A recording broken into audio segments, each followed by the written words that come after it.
ॐ अज्ञानतिमिरन्धस्य ज्ञानञ्जनशलाखया चक्षुरुन्मीलितं येन तस्मै श्रीगुरुवे नमः। नमो ॐ विष्णुपदाय कृष्णपृष्ठाय भूतले श्रीमते भक्तिवेदांता स्वामिन् इति नामिने। नमस्ते सरस्वती देवे गौरवाणी प्रचारिणे निर्विशेषा शून्यवादी पाश्चात्य देशतारिणे। जय श्री कृष्ण चैतन्य प्रभु नित्यानंद श्री अद्वैत गदाधर श्रीवासादि गौर भक्तवृंद। हरे कृष्णा कृष्ण कृष्ण हरे हरे, हरे राम राम राम हरे हरे। हरे कृष्ण।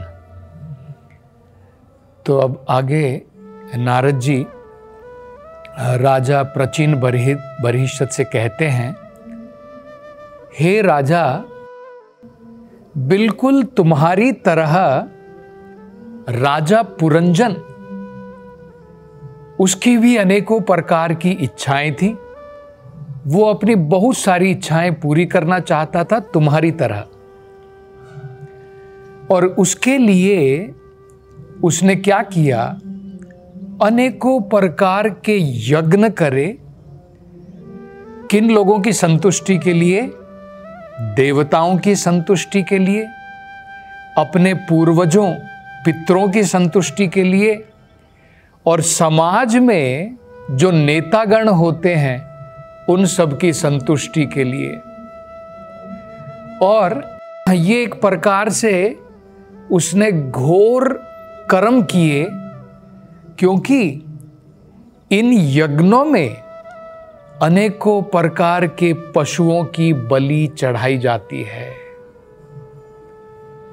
तो ये जो है नारद जी कहते हैं। तो यहाँ पर बहुत ही समझने लायक अर्थ ये है। सबसे पहले तो अब अप्रत्यक्ष रूप से नारद जी प्रचिन बर्हिषत को बता रहे हैं कि मैंने जो तुम्हें ये कहानी बताई राजा पुरंजन की, ये केवल एक प्रकार की काल्पनिक कहानी है, लेकिन असल में जो मैंने ये कहानी बताई वो राजा पुरंजन तुम ही हो। और इसी प्रकार से हम सबके लिए भी यही है कि हम भी वो राजा पुरंजन हैं जो अनेकों प्रकार के इस भौतिक संसार में भोग करना चाहता है, और उस भोग को करने के लिए अनेकों प्रकार के पाप कर्म करता है। तो नारद जी जो हैं, क्योंकि एक महान वैष्णव हैं, उनके मन के अंदर में करुणा है, दया है। तो वो नहीं चाहते कि व्यक्ति जो है इस भौतिक संसार में अन्य प्राणियों को कष्ट दे करके अपना जीवन भोगे। अन्य प्राणियों को कष्ट दे करके हमें अपना जीवन नहीं भोगना चाहिए। ये पाप कर्म कहलाता है। तो नारद जी चाहते थे कि राजा प्रचिन बर्हिषत, जो अनेकों प्रकार के यज्ञ करने में आतुर है, बड़ा तैयार बैठा है अनेकों प्रकार के यज्ञ करवाने में, उसके जो पुत्र थे प्रचेता, वो तो आध्यात्मिकता में प्रगति कर रहे थे। उन्होंने तो इस प्रकार के कोई घोर यज्ञ नहीं करवाए थे, लेकिन प्रचिन बर्हिषत जो है उन सबको करने के लिए बड़ा आतुर था। तो नारद जी उसको रोकना चाहते थे। तो उन्हें पता था कि अगर मैं डायरेक्टली कहूँ कि भाई रोक दो, तो प्रचिन बर्हिषत तो रोकने वाला नहीं है। इसलिए एक काल्पनिक कहानी बताई राजा पुरंजन की, और वो राजा पुरंजन जो है राजा प्रचिन बर्हिषत ही है। तो अब वो इसलिए इनडायरेक्टली उसको कह रहे हैं कि हे राजा प्रचिन बर्हिषत, तुम्हारी तरह राजा पुरंजन भी अनेकों प्रकार की इच्छा पूरी करने के लिए उसने अनेकों प्रकार के घोर यज्ञ जो है करवाने प्रारंभ किए। तो ये बड़ा महत्वपूर्ण बताया जाता है। दूसरी बात जो हमें यहाँ पर समझनी है कि जो व्यक्ति कृष्णा भावनामृत उसको डायरेक्टली अपने जीवन में अपना लेता है, तो फिर उसे अलग अलग लोगों को संतुष्ट करने की जरूरत नहीं पड़ती है। लेकिन जो कर्मी लोग होते हैं, जो भगवान की शरण में नहीं जाते हैं, उनको जरूरत पड़ती है देवताओं की संतुष्टि, पितरों की संतुष्टि, और समाज के अंदर में जो अनेक नेतागण हैं उन सब की संतुष्टि उसको अलग अलग से करनी पड़ती है। तो इस बारे में भगवद गीता में बड़ा सुंदर विचार प्रकट किया है। देखिए, भगवद गीता में कहा है, व्यवसायात्मिका बुद्धि एके कुरु नंदना। मतलब जो व्यक्ति जिसकी बुद्धि विकसित है, जिसकी बुद्धि एकाग्र है, एक चित्त है, एके हे कुरु नंदना, वो एक कर्म करके अपनी बुद्धि को एकाग्र करके एक कर्म करके सारे कर्म के फलों की प्राप्ति कर लेता है। और आगे कहते बहुशाखा ही अनंतश्चा बुद्धयो अव्यवसायिनाम। और जो व्यक्ति कृष्णा भावनामृत में नहीं है, उसकी बुद्धि बहुत अनेकों प्रकार की शाखाओं में बटी हुई है। तो ये एक उदाहरण के द्वारा हम समझ सकते हैं कि अगर आप मान लीजिए एक ऐसी योजना अगर सरकार बनाती है कि भाई अगर आप अपना टैक्स ऑनलाइन अगर आप गवर्नमेंट को दे देते हैं और गवर्नमेंट सारे डिपार्टमेंट को वो टैक्स जो है बांट देती है, तो आपको अलग अलग लोगों को जाकर के घूस दे करके अपना काम करवाने की जरूरत नहीं पड़ती है। मान लीजिए आपको इलेक्ट्रिसिटी का बिल है, आपको पानी का बिल आता है, आपको गैस का बिल आता है, तो अगर गवर्नमेंट ने कुछ प्रावधान ऐसा बनाया है कि भाई आप एक ही जगह जाकर के सारे बिल भर दो, तो आपको अलग अलग जगह जाने की जरूरत नहीं है। ठीक उसी प्रकार से जैसे अगर आप पेड़ में पानी डालेंगे तो आपको अलग अलग शाखाओं में डालने की तो जरूरत नहीं है, एक जगह पे आप डाल सकते हैं। जड़ में डालेंगे, सारे पेड़ में अपने आप चला जाता है। शरीर में भोजन अगर आप पेट में डालेंगे तो अलग अलग हाथ में अलग से भोजन डालने की, पाँव में अलग से, सर में अलग से जरूरत नहीं पड़ेगी। इसको कहते हैं व्यवसायात्मिका बुद्धि। तो हमको इसी प्रकार से समझना है कि भगवान कृष्ण जो हैं वो सारे जगत की जड़ हैं।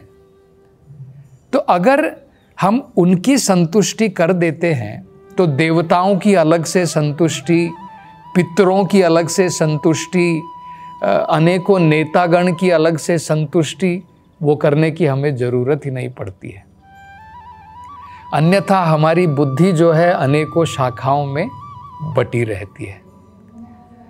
लेकिन भगवद गीता में भगवान क्या बताते हैं कि जो बुद्धिमान व्यक्ति है वो तो भगवान की शरण में आ जाता है। यहाँ तक कि अगर हम पुण्य कर्म कर रहे हैं संसार के अंदर में, हमारे ऊपर विपदा भी आती है, तब भी हम भगवान की तरफ मुख मोड़ते हैं। तो भगवद गीता में देखिए दो बड़े सुंदर जो है प्रसंग बताए हैं। भगवान कहते हैं 4 प्रकार के लोग जो पुण्य कर्म कर रहे हैं वो भगवान की शरण ग्रहण करते हैं, और 4 प्रकार के लोग जो पाप कर्म में लगे हैं, जिन्होंने पुण्य कर्म नहीं किए हैं, वो भगवान की शरण में नहीं आते हैं। तो भगवान क्या कहते हैं चतुर्विधा भजन्ते माम जना सुकृतिनो अर्जुना। भगवान कृष्ण अर्जुन से कह रहे हैं कि हे अर्जुन, चतुर्विधा भजन्ते माम, 4 प्रकार के लोग मेरी सेवा में आते हैं, मेरी भक्ति में आते हैं, या फिर भगवान की शरण ग्रहण करते हैं। कौन है ये? जनः सुकृतिनो अर्जुना, जो सुकृति कार्य करने में लगे हैं, जो पुण्य कार्य करने में लगे हैं। तो 2 हो गए ना, दुष्कृति और सुकृति। जो दुष्ट कार्य करते हैं उनको क्या कहते हैं? दुष्कृति, पाप कर्म करते हैं। और जो पुण्य कर्म करते हैं उनको सुकृति कहते हैं। ये भी 4 प्रकार के लोग हैं और ये भी 4-5 प्रकार के लोग हैं। तो ये 4 कौन से हैं? भगवान कहते हैं आर्तो। आर्तो का मतलब है अगर उसके जीवन में कुछ दुख आता है तो वो व्यक्ति भगवान की तरफ जाता है, भगवान की शरण ग्रहण करता है। हमने देखा है जो लोग पुण्य कर्म करते हैं, जो आस्तिक लोग हैं, अगर उनके जीवन में कभी दुख आता है तो वो हमेशा भगवान की तरफ अपना मुख मोड़ते हैं, भगवान के पास में जाते हैं, भगवान से प्रार्थना करते हैं, हे भगवान मेरे दुख का हरण करो, मेरे दुख दूर करो। लेकिन देखिए जो दुष्ट व्यक्ति है, जो नास्तिक व्यक्ति है, वो क्या करता है? जब उसके ऊपर दुख आता है तो भगवान की तरफ जाने की जगह में वो और ज्यादा नास्तिक हो जाता है, और ज्यादा उसका भगवान के ऊपर से विश्वास चला जाता है। वो सोचता है अरे मैं तो अच्छे कर्म करने में लगा हूं, लेकिन फिर भी मेरे ऊपर दुख, तो कहां है भगवान? कौन सा भगवान है? मतलब कोई भगवान नहीं है। तो ये होता है। देखिए दूसरा भगवान बताते हैं, आर्तो हो गया।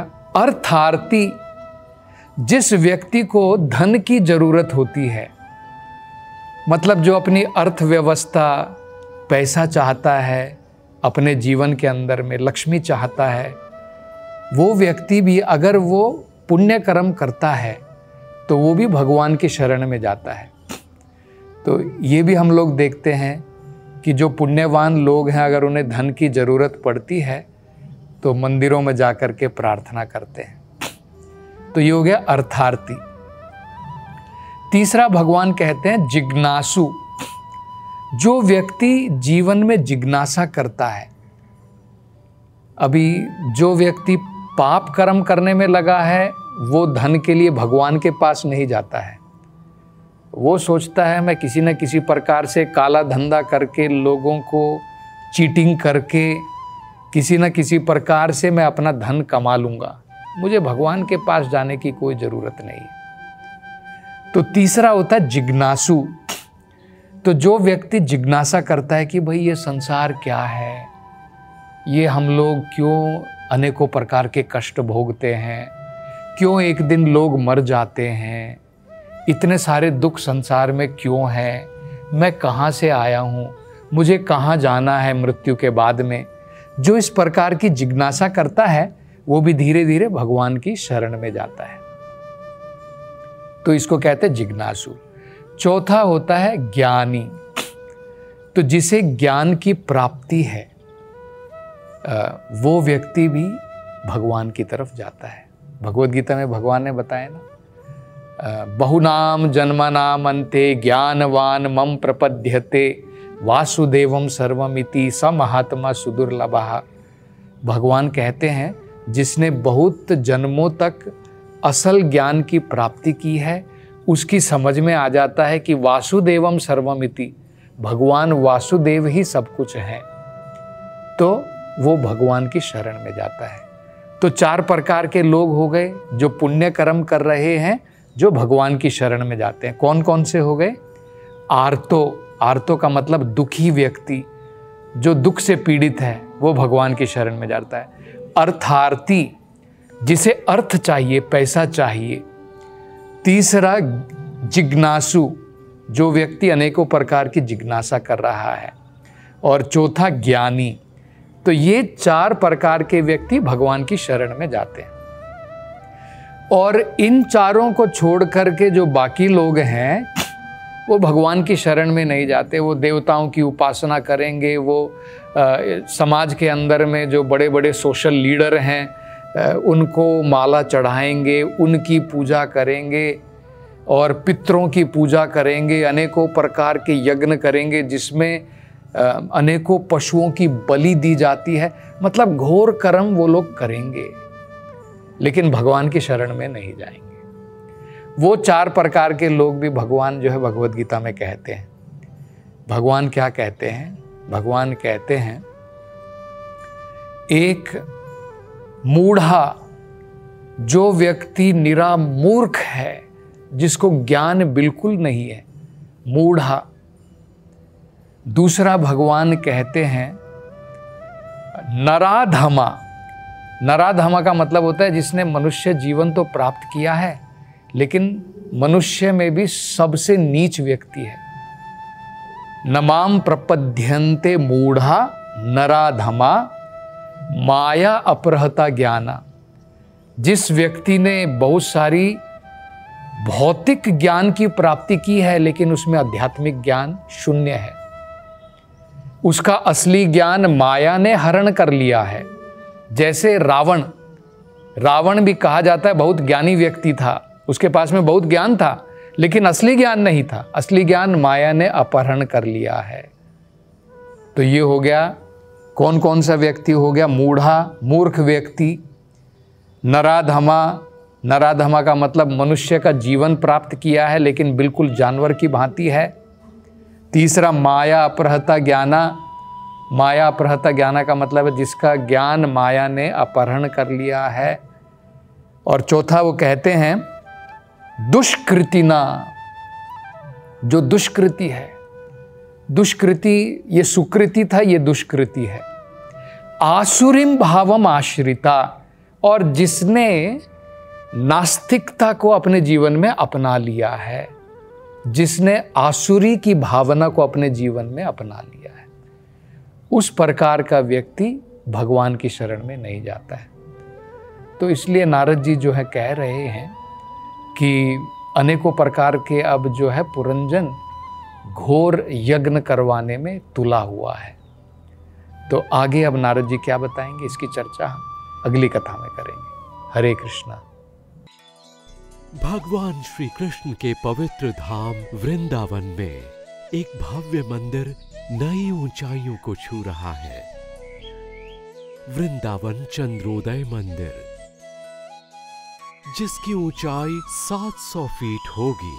इसमें होंगे शिखर, आलीशान मंडप, अन्नदान हॉल और कृष्ण लीला थीम पार्क। ये अभूतपूर्व परियोजना दुनिया भर में भारत की महान संस्कृति को प्रस्तुत करेगा। हम आप सबको ये सहर्ष सूचित करते हैं कि इसके प्रथम चरण का उद्घाटन शीघ्र ही होने वाला है। हम आपको भगवान श्री कृष्ण के मंदिर निर्माण में अपना सहयोग देने के इस अभूतपूर्व अवसर में भाग लेने के लिए आमंत्रित करते हैं। दान के लिए अभी संपर्क करें 7725977260 858585500033।